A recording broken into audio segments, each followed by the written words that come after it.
Bonjour à tous et bienvenue dans ce journal de Loire-Semaine, avec une nouvelle édition consacrée aux contes et légendes. Commençons tout de suite ce journal avec une rencontre, une belle rencontre. Alice. Souvenez-vous, Alice au pays des merveilles, son monde fantastique, ses amis, lapin blanc et blanc bonnet, le chat du Cheshire et bien entendu, le chapelier fou. Ils nous ont tant fait rêver, pourtant le rêve s'est plutôt transformé en cauchemar. Regardez.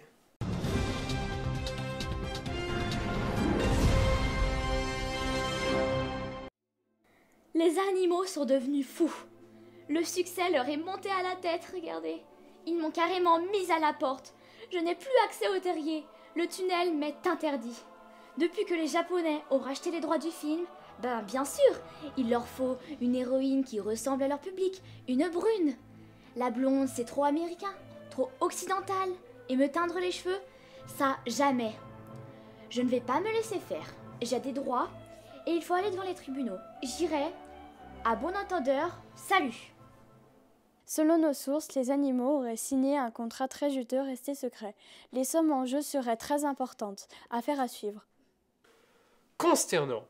Nous vous tiendrons informés des suites de cette affaire qui nous réserve de belles surprises. Ouvrons maintenant la page People, avec cette bien triste nouvelle qui a fait l'effet d'une bombe dans le milieu des contes et légendes. La Belle et la Bête se séparent. Cette information révélée par le journal Le Canard déchaîné circule depuis dans toutes les rédactions. Nous avons voulu en savoir plus sur les origines de cette séparation. Dans ce reportage, vous verrez que les causes ne manqueront pas de faire parler.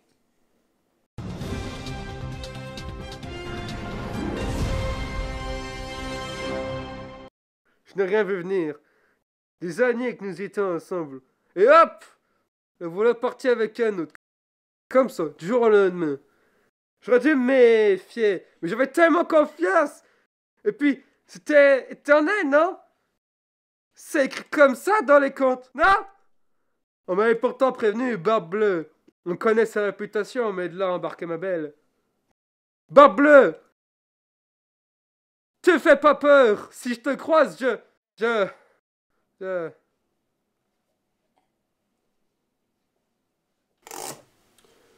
Espérons qu'il pourra reconquérir le cœur de sa belle. C'est connu, aucune femme ne résiste à Barbe Bleue malgré sa réputation sulfureuse. Enfin, cela ne nous regarde pas. Polémique toujours, notre chère druidesse locale connue de tous, qui a pendant des générations guéri petits et grands, est aujourd'hui au cœur d'un scandale. Accusée de charlatanisme et d'escroquerie, au micro de notre reporter, elle se défend.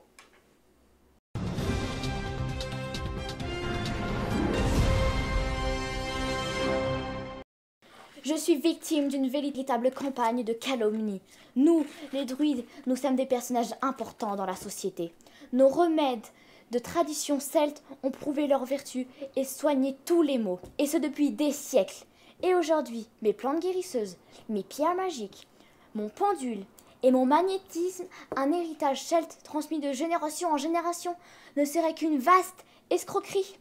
On me traite aujourd'hui des pires choses, de charlatanisme, pourquoi pas de sorcellerie aussi. Je le dis haut et fort, c'est un scandale. Maintenant, je vous prierai de y aller. Je vais regarder mes derniers clients qu'il me reste. Et maintenant, la météo.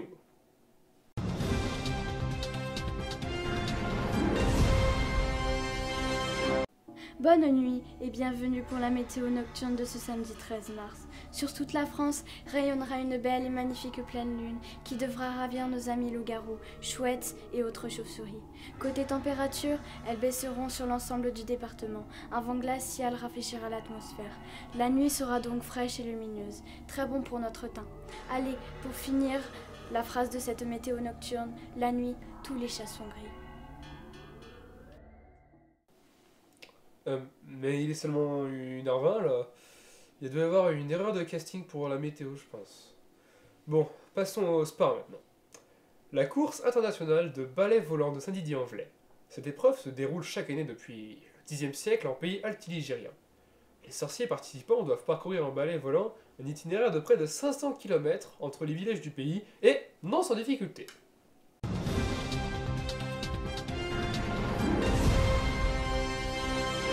En effet, les concurrents traversent notamment une réserve où vivent les dragons à museau court. Si les pilotes en réchappent, ils peuvent se disputer la première place et remporter le fameux trophée en argent représentant un dragon à museau court. Cette année, Harry Potter a une nouvelle fois échoué aux portes de la finale. Ses premières impressions recueillies à chaud. Je m'ai passé devant la dernière ligne droite, j'ai rien compris. C'était bizarre. Pourtant, il était cramé par le dragon. Après, on va encore dire que je suis un mauvais perdant. Mais c'est louche, c'est pas normal. Vous voyez, comme dans les petits vélos, les petits moteurs cachés. Son balai était tout cramé, pourtant il volait à toute allure. C'est pas normal, il devrait avoir plus de contrôle. J'aurais dû gagner cette année. Enfin, pour terminer ce journal, la rubrique gastronomie, avec une personnalité locale qui nous fait l'honneur d'être notre invitée. La sorcière étoilée Dashiana. Et oui les enfants, toutes les sorcières ne sont pas méchantes. Elle nous présente avec son assistante Mirella sa toute dernière potion magique. À regarder sans modération. Enfin avec un estomac bien accroché. Regardez.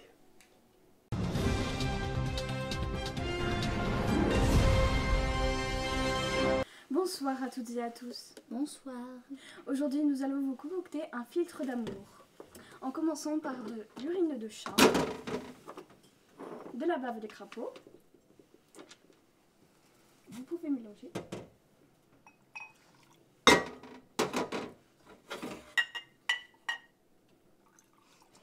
Avec un peu de sang de licorne. Et ma petite touche personnelle, du sang de diable fraîchement égorgé. Allez-y, Mirella.